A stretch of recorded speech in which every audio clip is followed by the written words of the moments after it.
Hello everyone, welcome back to my channel Legal Education Hub with Mahira. So today we will discuss about here what is crime. Crime क्या होता है और किस तरह से crime को किया जाता है और करने के बाद किसके थ्रू पनिशमेंट मिलती है और क्या मिलती है। ठीक है, तो अगर हमें क्राइम को समझना है तो उससे पहले हमें ये समझना होगा कि लॉज क्या होते हैं, विधि क्या होती है। तो विधि हम उसे कहते हैं जो एक राज्य के द्वारा अपने अधीनस्थ लोगों के लिए कुछ नियम और कानून बनाए जाते हैं जिससे कि समाज में नैतिकता आए और समाज में लोगों में जो है एक सुचारू ढंग से समाज चल सके, उसे हम विधि कहते हैं।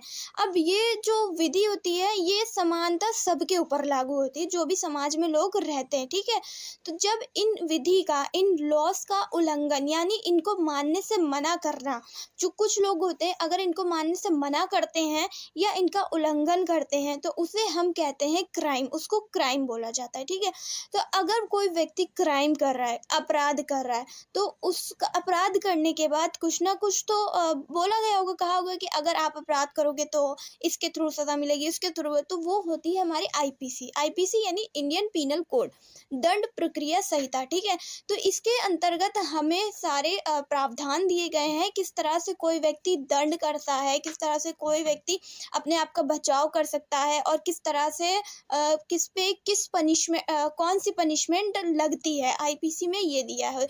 इसी तरह से जो इंडियन पीनल कोड होता है उसमें आपको सज़ा का प्रावधान भी दिया जाता है और साथ में जुर्माने का प्रावधान भी, और सज़ा, जुर्माना, और आपको इसमें मृत्यु दंड तक दिया जा सकता है। ठीक है, ये आपका इंडियन पीनल में डिफाइन है और किस किस सिचुएशन में किस जगह पर कैसे दिया जाएगी कौन सी पनिशमेंट, ये भी आपका डिफाइन है। इसको जब हम आगे पढ़ेंगे तो मैं एक एक सेक्शन वाइज सारा आपको पूरा एक्सप्लेन करते चल जाऊंगी। देन उसके बाद हमारा आता है CPC, सिविल प्रोसीजर कोड। ठीक है, तो ये दीवानी मामलों को देखता है, जैसे जो छोटे मोटे मामले या दीवानी मामले हो गए उनके देखने का काम इसमें किया जाता है। तो फर्स्ट ऑफ ऑल हमें जो शुरू करना है वो हमें शुरू करना है पहले आईपीसी, इंडियन पीनल कोड। ठीक है, तो चलिए शुरू करते हैं आज से हमारा आईपीसी, जिसमें हम सबसे पहले मैंने आपको बताया कि क्राइम क्या होता है, अपराध क्या होता है। विधि का उल्लंघन ही अपराध कहा जाता है।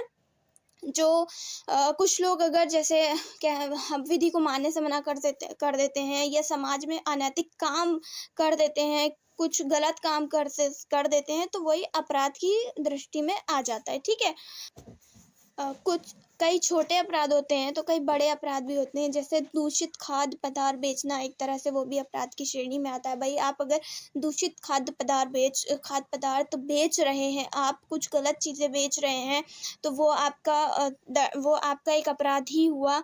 औरतों को, लड़कियों को छेड़ना, ये सब करने, सब अपराध की श्रेणी में आते हैं। ये छोटे मोटे अपराधों के साथ ही रेप हो गया, किसी के मृत्यु कर देना, किसी का मर्डर कर देना, ये सारे अपराध की श्रेणी में आते हैं। तो अपराध को अलग अलग जितने भी विधि शास्त्र हैं उन्होंने अपराध को अपनी अपनी भाषा में अलग अलग रूप से परिभाषित किया है। अगर बात करें जैसे बेंथम है, तो बेंथम कहते हैं कि अपराध वो अवैधानिक काम होते हैं जो विधानांग है उन्होंने किसी न किसी कारण से निषिद्ध किया है, मतलब मना किया है करने से।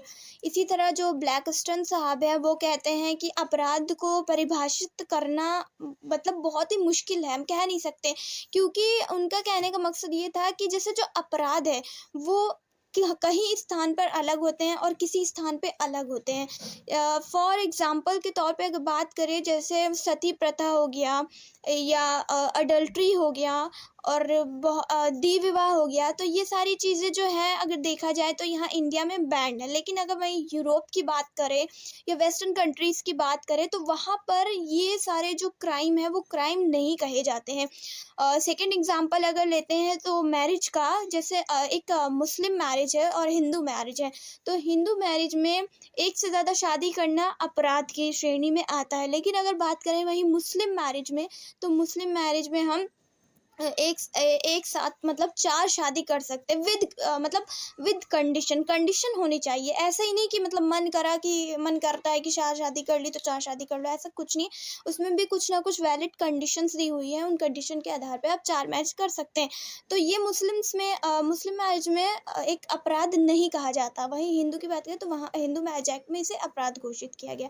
इस तरह से अपराध भी मतलब स्थान देख देख कौन से स्थान पे कौन सी चीज़ अपराध है, इस तरह से ये चेंज होता है। इसीलिए ब्लैकस्टन साहब कहते हैं कि अपराध को परिभाषित करना एक बहुत ही कठिन काम है, क्योंकि अपराध जो होता है वो स्थान विशेष की जो स्थान विशेष की वहाँ की जो नीतियाँ हैं उनके ऊपर निर्भर करता है। तो इस तरह अलग-अलग जैसे स्टीफन साहब हैं, ब्लैकस्टन साहब हो गए और आपके कैनी साहब हो गए, इन लोगों ने अपराध की अलग-अलग परिभाषा दी हुई है। तो आई होप आप लोग ये समझ गए होंगे कि अपराध क्या होता है। चलिए ठीक है, आगे बताते हैं। नेक्स्ट चलते हैं कि अपराध के तत्व। अगर कोई भी इंसान है अपराध करता है, क्योंकि एक जानवर को तो नहीं पता है ना कि वो जो कर रहा है वो सही है या गलत है। तो अगर बात करें अपराध के तत्व की, तो अपराध के 4 तत्व बताए गए हैं, जिसमें से सबसे पहला होता है ह्यूमन बीइंग, यानी कि एक मानव होना ज़रूरी है। अगर अपराध करते वक्त कोई जानवर कोई काम कर रहा है गलत, तो वो अपराध की श्रेणी में नहीं आएगा। क्योंकि एक जानवर को इस बात की सोच समझने की उसकी इतनी क्षमता नहीं है कि वो जो कर रहा है वो गलत है। हालांकि अगर बात करें प्राचीन काल में, तो प्राचीन काल में ऐसा होता चला आया है कि प्राचीन काल में तो एक तरह से जो प्रतिशोध की भावना होती थी उसके आधार पर दंड दिया जाता था। मतलब पहले प्रतिशोध की भावना चलती थी, क्योंकि प्राचीन काल में अगर जैसे कि व्यक्ति कोई जानवर है और वो जानवर अगर किसी को मार देता है, या अगर कोई पत्थर पड़ा हुआ है तो वो पत्थर जो है उस पत्थर से किसी को चोट लग जाती है या फिर एक्सीडेंट हो जाता है, तो उस जगह पर उस पत्थर को तो मतलब उस राज्य या उस देश की सीमा से बाहर फेंक देते थे। साथ ही वो जो जानवर होता था उस जानवर को समाप्त कर दिया जाता था, ख़त्म कर दिया जाता था। इसी तरह अगर बात करें वर्तमान यूरोप, मध्य युग का जो यूरोप था, उसमें ऐसा कहा गया था मध्यकाल में कि जब मध्यकाल आते-आते इतना चेंजेस हो गया कि उसमें एक जानवर को तो दंड दिया जाता था, साथ ही साथ जो उसका मालिक होता था उसको भी दंड के तौर पे उसको दंड के तौर पे देश से निकाल देते थे या उसको ख़त्म कर देते। फॉर एग्जांपल की अगर बात करें, तो अगर एक गधा है, तो वो अगर गधा किसी के खेत में चला जाता है, मान लीजिए गधा टहलते-टहलते या ऐसे ही, वो तो जानवर है, उसको नहीं पता ये किसका खेत है या क्या चीज़ है, तो वो टहलते हुए किसी खेत में चला गया, घुस गया, तो उसको तो पकड़ के उसका एक कान काट दिया जाता था, और साथ ही साथ जो उसका मालिक होता था उसको भी या तो देश से निकाला दे देते थे, या तो उसको भी जुर्माना लगा दिया, या फिर उसको भी मारते थे। प्रतिशोध की भावना। हालाँकि आज के टाइम में भी अगर देखा जाए तो अगर छोटा बच्चा होता है तो उसको सांत्वना देने के लिए अगर उसको चोट लग जाती है, ज़मीन पर गिर जाता है, तो हम उसको सिर्फ बहलाने के लिए क्या करते हैं, ज़मीन पे ही प्रहार करने लगते हैं, उल्टा मारने लगते हैं। तो यही चीज़ पहले के टाइम पे थी। अगर दूसरी बार वही गधा फिर से अगर क्योंकि वो तो गधा है, उसको तो नहीं पता ना, वो तो एक जानवर है कि वो क्या सही कर रहा है क्या गलत कर रहा है। वो फिर चला जाता था वहाँ पे, तो उसका दूसरा कान भी काट दिया जाता था और उसको देश से ही निकाल देते थे। लेकिन जैसे जैसे आधुनिक युग का आगमन होने लगा, वर्तमान युग आया, लोग सबके मतलब सबके जो सोचने समझने की शक्ति है वो बढ़ने लगी। लोगों ने सोचा कि जब अगर कोई व्यक्ति अगर कोई क्राइम कर रहा है, कोई अपराध कर रहा है, तो ज़रूरी है उसका वैसा इंटेंशन होना चाहिए, उसकी वैसा आशय होना चाहिए करने का। एटलीस्ट मान लीजिए कि अगर हम किसी भी एक अपराधी है और मान लीजिए हम उस अपराधी को पनिशमेंट दे रहे हैं, आईपीसी के अंदर हम उसको अगर पनिश कर रहे हैं किसी चीज़ के लिए, तो उसको इतना तो पता होना चाहिए ना कि मुझे अगर दंड दिया जा रहा है तो वो किस के थ्रू दिया जा रहा है, मतलब किस बात के लिए दिया जा रहा है। उसको इतना सोचने समझने की शक्ति होनी चाहिए, उसको इतना समझ होना चाहिए कि मुझे दंड मिल रहा है, जो मेरे ऊपर सैंक्शन लगाए जा रहे हैं, वो मैंने जो अपराध किया है, मैंने जो गलत काम किया है, वो उसके आधार पर मुझे दिए जा रहे हैं। इसीलिए वर्तमान में अगर जो क्राइम है उसके जो तत्व, अपराध के जो तत्व हैं, उनमें जो हमारा दूसरा वो जो पॉइंट है वो हमारा दुराशय है, जिसे हम कहते हैं आशय होना। ठीक, आशय उसको बोलते हैं, बुरा आशय, यानी कि ऐसा इंटेंशन होना चाहिए करने का। हम किसी को मारने जा रहे हैं तो हमें पहले से सोच रखा कि हाँ उसने मेरे साथ ऐसा किया तो मुझे तो उसको मारना है जाके। तो ये हमारा दूसरा तत्व हो गया। बात करें तीसरे तत्व की, पहला मैंने बताया मानव, दूसरा मैंने बताया आपको दुराशय, यानी मन में वैसा इंटेंशन होना चाहिए, और तीसरा है आपका कार्य का पूरा होना, उस काम को पूरा करना। जो भी सोच रखा है, जो मन में जो आशय ला रखा है, दुराशय ला रखा है उस मानव ने, उस मानव को जाने के बाद उसको पूरा कर देना, यानी कि उस काम को पूरा कर देना। ठीक है, ये हो गया आपका। उसके बाद नेक्स्ट है आपका जो फोर्थ एलिमेंट है, चौथा जो तत्व है वो आपका है क्षति। क्षति यानी कि क्षति भी दो तरह की होती है, एक तो मानव की बॉडी की और एक दूसरी आपकी प्रॉपर्टी की। ठीक है, मानव की क्षति और प्रॉपर्टी की क्षति। और इसमें आपके मानसिक क्षति भी हो सकती है, ख़याती की। कोई मान लीजिए कोई व्यक्ति है, बहुत इज्जतदार व्यक्ति है, आप जाके उसको इंसल्ट करते रहे बीच, तो वो आपकी ख़याती की क्षति हो गई। फिर आपके मन की क्षति हो गई, मानसिक क्षति हो गई, शारीरिक क्षति, इस तरह की क्षति होती है। तो ये जो क्राइम होता है, जो अपराध होता है, ये अपराध के आवश्यक तत्व है। कह सकते हैं कि अगर ये चारों तत्व नहीं होंगे तो अपराध नहीं माना जाएगा। ठीक है, सबसे पहला मैंने आपको क्या बताया, सबसे पहला मैंने बताया एक ह्यूमन बीइंग होना चाहिए, यानी कि एक मानव का होना ज़रूरी है किसी भी अपराध को पूरा करने के लिए। उसके मन में वैसा दुराशय भी होना चाहिए, आशय होना चाहिए कि मुझे ये काम करना है।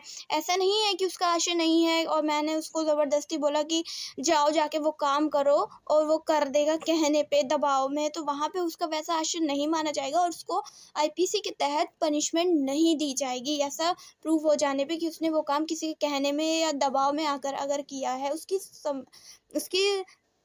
सहमति नहीं थी, तो वहाँ पे उसको पनिशमेंट नहीं मिली। तीसरा आपका काम का पूरा होना। जब तक काम पूरा होगा ही नहीं, कार्य ही नहीं पूरा, अपराधी अपराध करने गया और वहाँ पे जाके उसने किसी का मर्डर नहीं किया, तो उसको मर्डर के लिए कैसे सज़ा मिल जाएगी आईपीसी में? बिल्कुल नहीं मिल सकती। फोर्थ है आपका क्षति। क्षति मैंने आपको बताया 4 तरह की क्षति होती है, आपके मन की, ख़याती की, शारीरिक की और मानसिक क्षति। इस तरह की क्षति पहुँचाते हैं। ये आपके जो क्राइम है, अपराध है, अपराध के जो तत्व होते हैं ये हो गए। नेक्स्ट आपका है अपराध के चरण क्या होते हैं। ठीक है, अपराध के चरण बताने से पहले मैं आपको बता दूं कि अपराध भी जो होते हैं वो 2 तरह के होते हैं, 2 टाइप्स ऑफ क्राइम होते हैं।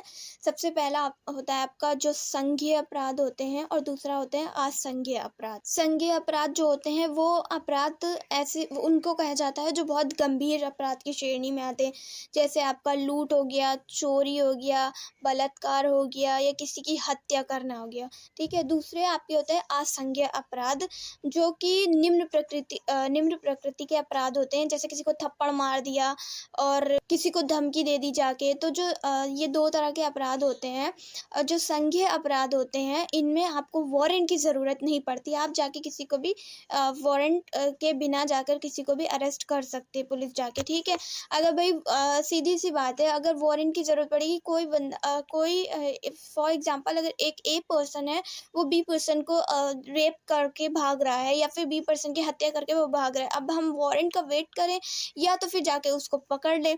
तो इसीलिए इन अपराधों में जो है वारंट की ज़रूरत नहीं पड़ती। और दूसरा हमारा जो कि असंज्ञेय अपराध, जो कि निम्न प्रकृति के होते हैं, जैसे थप्पड़ मार दिया या किसी को धमकी दे दी, तो इसमें हमें वारंट की ज़रूरत पड़ती। ठीक है, चलिए नेक्स्ट है आपके एलिमेंट मतलब चरण। ठीक है, जो अपराध होता है अपराध के चरण के तो अपराध के 4 चरण होते हैं। ठीक है, जिन्हें हम स्टेजेस बोलते हैं। तो इसमें जो क्राइम होता है, क्राइम के 4 स्टेजेस होते हैं, जिसमें सबसे पहला आपका जो स्टेज इंटेंशन जिसे हम बोलते हैं, जैसे आशय होना।